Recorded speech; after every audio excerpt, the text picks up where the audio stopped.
మీ పేరు? పోలిశెట్టి నాగేశ్వరరావు. ఏం చేస్తా ఉంటారండి? చిన్న వ్యాపారం. చిన్న వ్యాపారం. మరి ఏంటి సార్ ఈ రోజు మరి చిన్న వ్యాపారం అంటారు, ఎలా జరుగుతుంది ఈ గవర్నమెంట్ వచ్చిన తర్వాత?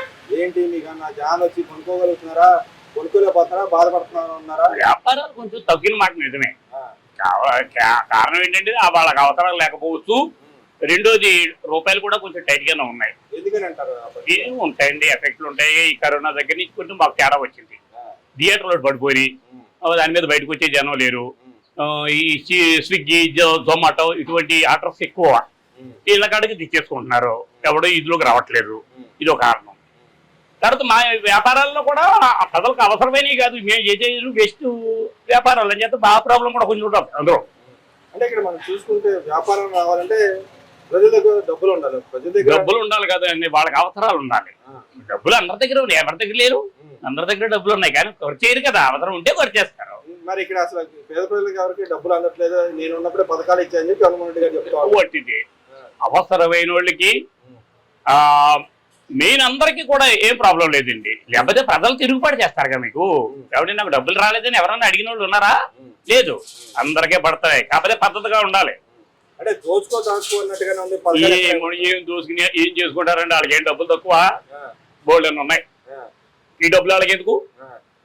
పైగా ఇది వరకటికంటే రాజకీయాలు ఇప్పుడు వాళ్ళకి ఆశ వదిలేసుకున్నప్పుడు కూడా వాళ్ళని మనం గెలిపించుకున్నాం. ఇంకా అయిపోయింది తెలుగుదేశం అనుకున్నప్పుడు మనం గెలిపించుకున్నాం. అంచేత ఆ విశ్వాసం వాళ్ళకి ఉంటుంది ఉన్నంతకాలం. అంటే పేద ప్రజలు ఉందంటారు, అసలు గవర్నమెంట్ పనిచేస్తుందంటారు. బ్రహ్మాండంగా పనిచేస్తుందండి. అసలు పేద ప్రజల నుంచి మీకు తిరుగుబాట్లు ఏవో తిరిగి చెప్పండి. ఏదన్నా పెరిగిందని ఎవరన్నా వచ్చారా? నిన్నగా మన పెట్రోల్ గవర్నమెంట్ ఏమండి, ఇది ఎక్కడి నుంచో కేంద్రం నుంచి వచ్చిందండి. అది అదే ఇది వరకు పెరగలేదు, 10 సార్లు పెరిగింది గతంలో. పెరగలేదా?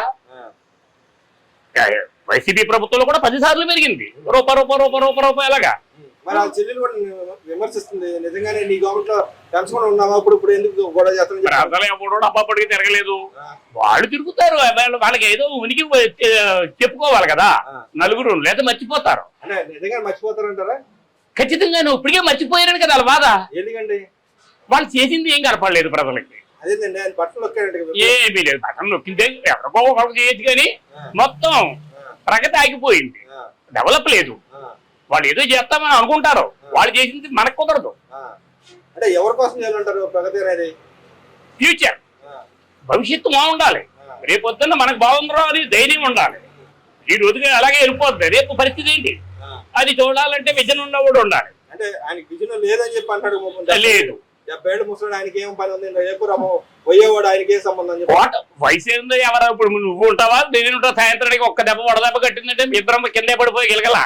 అలా కాదు, ఉన్నంతకాలం మనం ఏం చేయగలం, ప్రజలకు ఎలా ఉపయోగపడగలం, అది ఒక్కటి ఆయన ఆలోచిస్తారు. అంటే ఇప్పుడు వైఎస్ జగన్మోహన్ రెడ్డి గారు అంటే వైఎస్ఆర్ కొడుకు. అవును, ఆయన తండ్రి దగ్గర పని ఏమైనా చేశాడు? అసలు ఆయన తండ్రి ఏం చేశాడండి మీకు? ఆయన చేసింది తక్కువే. ఆయన ఆరోగ్యశ్రీ లాంటి అలాంటివి తెచ్చాడు. ఒక్కటేనండి మీకు ఇప్పుడు అప్పుడు ఎప్పుడని చెప్పుకోవాలంటే అది ఒక్కటే ఉంటది. అలాంటి ఇంకా బోర్డు స్కీములు ఉన్నాయి. దగ్గరుండి బోర్డు చేయించారు. 6 కోట్లు ఇచ్చాడు ఆయన. ఎవరో లోకేష్. ఎవరు డబ్బులు వదిలేయండి, అలాంటి ఇల్లు చేస్తుంటారు కదా. అంచేత వాళ్ళు ఎక్కువ చాలా అవినీతి చేసిన ప్రభుత్వం అది. వాళ్ళ నాన్నగారినే అక్కడి నుంచి నేర్చుకున్నాడు ఈ మహానుభావుడు. అదేంటండి, అమరావతి పేరు చెప్పుకొని డబ్బులు దండుకోవడంలో వీళ్ళు త్వర పడతా ఉన్నారు కంటే లోకేష్ వెనకాల నెట్టుకున్నారంటే. దండుకోవడం అంటే వర్క్ జరుగుతుందండి. అక్కడ వర్క్ జరగాలంటే ఒక మనిషి వస్తే 1000 ఇస్తున్నాం మనం. ఇస్తున్నామా? వాడి ఊరికి 2 మొక్కలు పీకేసి వెళ్ళిపోతే వాడికి 1000 ఇస్తున్నాం. ఇయ్యావా? మరి ఖర్చులు ఉంటాయి. అంటే అక్కడ స్క్వేర్ ఫీట్ కి దాదాపు 20,000 దాకా ఖర్చు అవుతుంది. అంత ఖర్చు కాదని చెప్పి అంటారు. అయినా సరే అండి, రేపు పొద్దున ఫ్యూచర్ ఉంది. అమాయకులు అండి వచ్చిన వాళ్ళు అందరూ ఇప్పుడు మొత్తం బ్యాంకులు వచ్చేస్తున్నాయా? ఇంటి మీద కేంద్రం కూడా సగం వచ్చేసి ప్లాన్ ఉంది. ఇప్పుడు వాళ్ళు అమాయకులు ఏంటండి ఇక్కడ రావడానికి? అంటే ఎందుకంటారు అంత నమ్మకం ఏంటంటారు? ప్రశాంతంగా ఉంది, వాతావరణం అనుకూలంగా ఉంది, వాటర్ సప్లై ఉంది, గోళం తక్కువ ఏరియాల్లో, అది మెయిన్. మీరు ఆ మాట అంటారు కానీ రోజుకో రకంగా వాళ్ళ నాయకుడిని వేసుకుపోయి గొడవగా ఉంటుంది. వాళ్ళే చెయ్యాలి, లేట ఉనికి ఏదంటున్నాను. లాండ్ ఆర్డర్ కూడా లేదంట కదా. ఉండకపోతే కొట్టి చచ్చిపోతున్నారా రోడ్డు మీద ఏమన్నాను? నేరాలు ఏమన్నా? క్రైమ్ కూడా తగ్గిందనే కదా చెప్తుందో అనిత గారు. ఆ ప్రభుత్వానికి మా ప్రభుత్వానికి వచ్చినాక క్రైమ్ కూడా మాకు తగ్గించాం. ఏమండి దళితులు ఎక్కడి నుంచి వచ్చారండి? అందరూ పని చేసుకుని హాయిగా బతుకుతున్నారు. ఏ దళితుడు రోడ్డు ఎక్కడో ఈ ప్రభుత్వంలో ఎక్కడో కులాల మధ్య కూడా అయి ఉంటాయండి. ఇప్పుడు 3 ప్రభుత్వాలు కలిసి వ్యాపారం చేస్తున్నాయి. అలా చేస్తే మాకు ఉపయోగం లేదు, ఎడగొట్టడం కోసం ఎవడో కుల పెడుతుంటాడు. అది సమస్య కాదు. అంటే ఇక్కడ ఏ జరిగిన కులాన్ని తీసుకురావడాన్ని ఎలా చూడొచ్చు? ఉండాలి. ఏదో లేకుంటే ఏ కారణం లేకుండా మీరు ఏం గొడవ దిగుతారు? ఎప్పుడు అది అన్నావో అది ఇది అన్నావో ఏదోటి ఉండాలి. అంచేత అది లెక్క కాదు. ఇప్పట్లో ఈ ప్రభుత్వానికి ఢోకా లేదండి. అంటే ఇక్కడ అమరావతి పేరు చెప్పుకుని దోచుకుంటున్నారు అని చెప్పి మాట్లాడుతున్నారు. దోపిడీ ఏముండదండి. ఆ లెక్కనైతే పోలవరంలో కూడా బోర్డు దోపిడీ జరుగుతుంటది. పని అవుతున్నప్పుడు కొన్ని వేస్టేజ్ పోతుంటాయి. తెలుసో తెలియక అన్ని ఒక్క మనిషి దగ్గర చూడటం అనేది సాధ్యం కాదు. ఆయన విభజించాడు, మీరు చేసుకోండి, మీరు చేసుకోండి, మీరు చేసుకోండి. ఉంటాయి కొన్ని వేస్టేజ్లు ఉంటాయి, లేకుంటే అది మాత్రం పని లేవు. అంటే రేట్లు పెంచేస్తారు అన్ని ఇప్పుడు పెరగలేదండి. 5 రూపాయలు ఎడితే టీ తాగేవాళ్ళు 15-20 రూపాయలు ఇప్పుడు టీ. ఏది పెరగలేదు ఎందుకంటారా? పెరుగు అది కాలంలో వస్తుంటది. మరి మీ జీతాలు పెరుగుతున్నాయి కదా. ఇప్పుడు 2000 1000 రూపాయల నుంచి మనకు ఆ పెన్షన్లు వచ్చినాయి. ఇవాళ 4000 ఇస్తున్నాడు ఆయన, ఇస్తున్నాడా? మరి అది పెరగలేదు. దాన్ని మీకు ఖర్చు పెడతానే మీకే రాగమండి, ఖర్చు పెట్టుకోండి. సూపర్ 6 పథకాలు అమలు కావట్లేదు. ఏమండి 1-2 తప్ప ఇటు వచ్చి కొత్త పెన్షన్లో అది ఒక్కటి మనకు రాలేదు. మిగతా వస్తే అన్నారు ఇచ్చారు, అన్న క్యాంటీన్లు అన్నారు ఇచ్చారు, పెన్షన్లు పెంచుతున్నా పెంచారు. ఇంకేంటి ఆయన చెప్పిన 4-6 మహిళలకి అవి కూడా కొన్ని ఇచ్చారు కదా. తల్లికి వందనం అందరి పిల్లలకి ఇచ్చారా? మహిళలకు ఇప్పుడు ప్రపోజల్ ఉంది, డబ్బులు ఇన్కమ్ లేదు. అంటే ఆయన దాచిపోయాడు అంట కదా, డబ్బులన్నీ దాచిపోతే ఈయన ఇవ్వలేకపోతాడు. ఇంత బట్టలు ఒకే చూడండి. ఊరుకోండి, తిరిగినోడికి ఇల్లని చెప్తారు. వచ్చేటప్పటికి ఏమీ లేదండి. ఎక్కడెక్కడ సర్దేసుకున్నారు.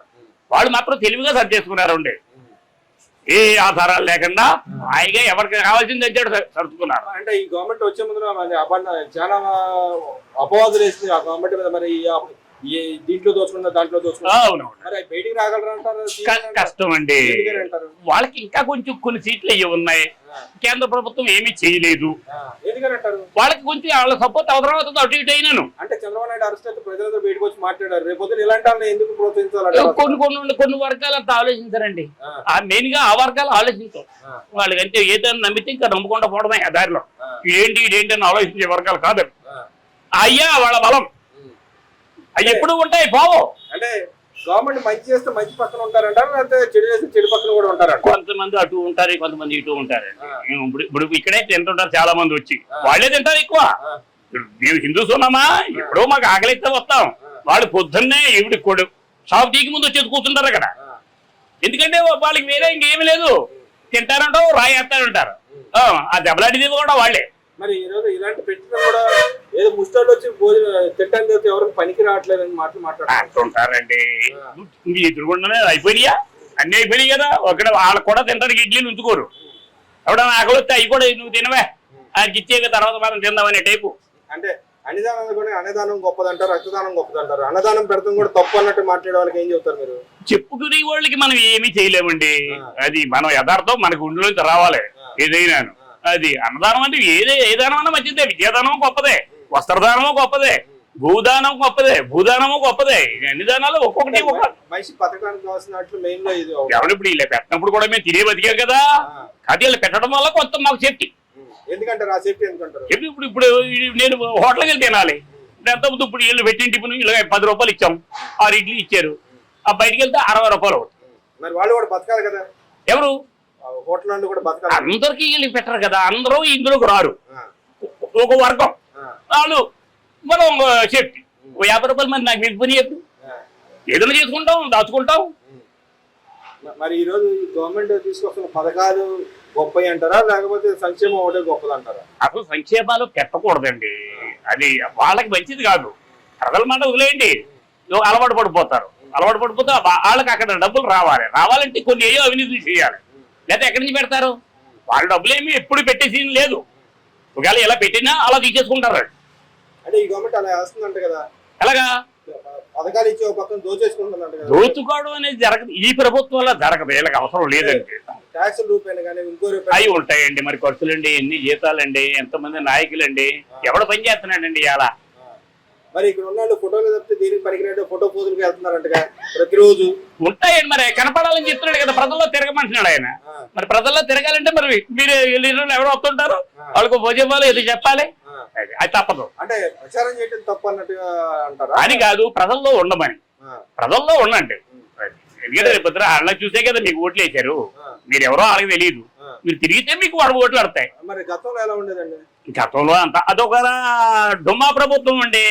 దాని గురించి మనం అసలు ఎంత తక్కువ మాట్లాడుకోవడం అంత మంచిది. అంటే సొంత చెల్లెలే నేను తిడతా ఉంది పెట్రోల్ ఛార్జీల మీద మీరు ధర్నా అది కుటుంబ వ్యవహారాలు మనకు సంబంధం లేదు. కుటుంబ వ్యవహారం కాదు. అనే మాట ఏంటంటే గతంలో మీరు 10 సార్లు పెంచినా కూడా కరోనా వచ్చే టైంలో 10 రూపాయలు తగ్గిమన్నాడు తగ్గినాడు.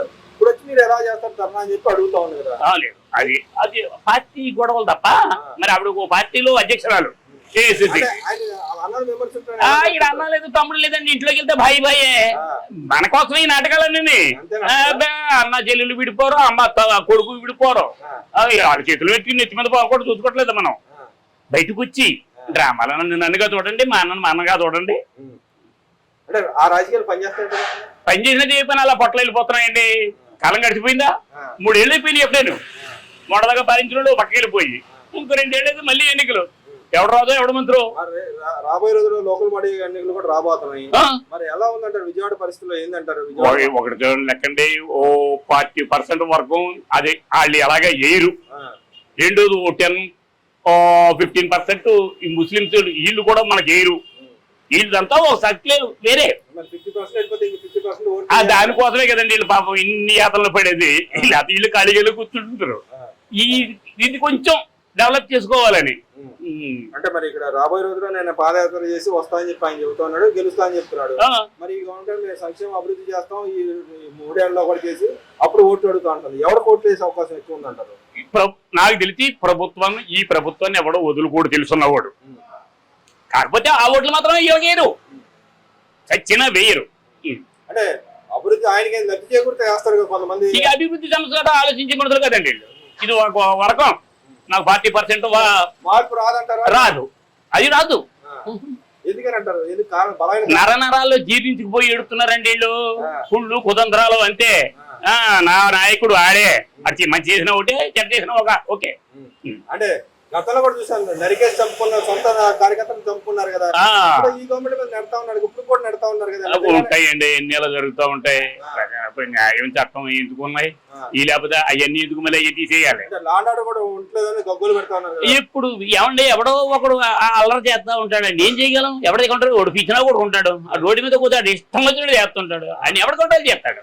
ప్రభుత్వం కంట్రోల్ చేయదు. పోలీసులు తీసుకొస్తే పిచ్చినా కూడా కుదిరేంట్రా ఆడు చేయాల్సినంత అల్లరి చేస్తానే ఉంటాడు. ఇదే కొన్ని మనం ఏం చేయలేం.